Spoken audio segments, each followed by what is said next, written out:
Joining me now on Your Sport Swindon is Tom Law at Broome Manor Golf Club.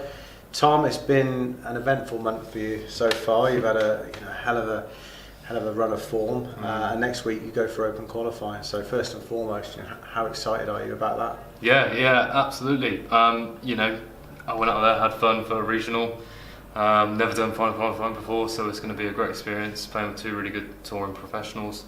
One on PGA Tour, one on European Tour, so it'd be great just to kind of play with those guys, to see how good they are really. And yeah, just really excited to kind of get there and crack on now. Let's go.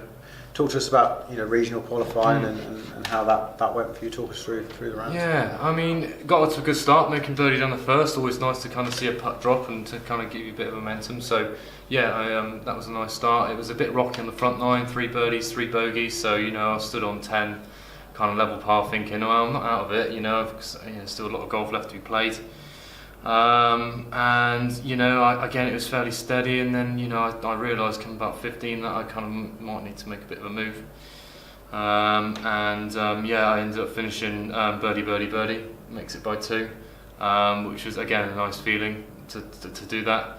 And I didn't have a caddy with me down at regional. I was missing my normal caddy Mike. And all the way around those last few holes, I was really kind of willing to get it done, so I could make sure we could go to final qualifying together, just make the memories and enjoy the experience. So that kind of drove me forward quite well, and finished really well in the end. A lot harder without a caddy in that circumstance. I think I think caddies can take your mind off the golf when you're not hitting the golf shot. They can you can talk about other things, and they can make you focus down and really get the numbers spot on when you're playing a shot. So I think they can make a hell of a difference, up to a couple of shots difference. So not to say that I would have been a couple of shots better on the day. You never know what might happen. But I managed to do it all, okay on my own. But yeah, does make I think a bit of a difference. You said with a few holes to go that you knew you had to make a push. In that instance, how do you make that push? Did you play more aggressively, or did you just play and it happened? I think it was just mainly about playing it happen. Just keep on playing. Just give myself a chance to make these birdies. I knew the kind of course was. There were birdies on the last few holes. With 15 and 16 being holes where a 3-wood wedge, and 16 was a hybrid and a 52-degree wedge. And then with 2 par 5s to finish, which were both gettable in 2, I ended up hitting driver 6-iron into 17 and hit driver 7-iron into the last.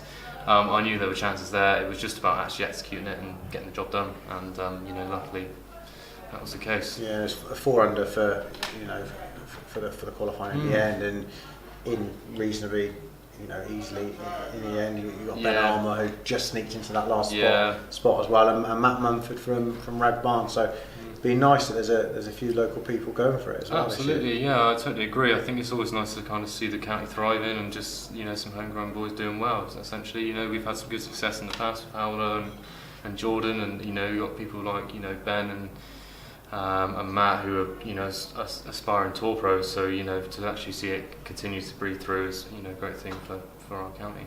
And you're in a bit of a different situation to those guys, because you're actually not that bothered about a golf career at the moment. You're more focused on going to university and stuff like that, which is great. So surely the pressure's off for you next week. Yeah, I think so. I work full time now for the National Trust. Recently just got a full-time job there. So for me, I'm just going to go out and enjoy it. What will be and what will happen will happen. And it's going to be really, really enjoyable, which I'm really looking forward to. I mean, golf's obviously quite a mental game as well. So having that nice, relaxed attitude could that be the key?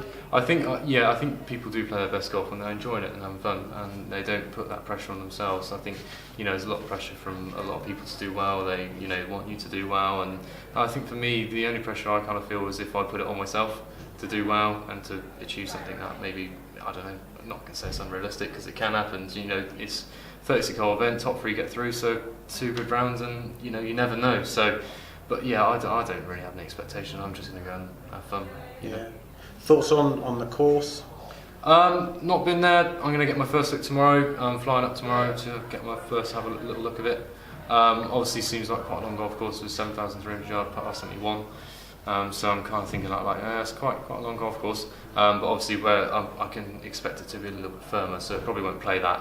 And if it's the link style, which I'm kind of assuming and thinking it is, then I'm always going to enjoy it. One of my favourite forms of golf. So yeah, and it's obviously going to be a lot tougher than regional. As the calibre of players there is going to be a notch up, and also there's only 3 places up for grabs. But I mean, that's what a challenge. Yeah, absolutely. I know. I totally agree, and I think it's for me to just go and enjoy and just see what happens and make the most of it.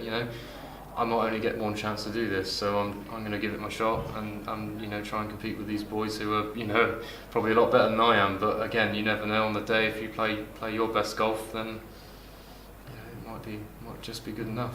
And without getting ahead of ourselves, if you were to grab one of those 3 spots, what would that mean to play at the Open? I think it's one of those things where I've wanted to do for a very long time now. I don't really. I'd love that experience of just doing it once and having those memories with my friends and family, just going up there and just reflecting on it years to come and think what a time that was. That was one of the greatest times we've ever had together.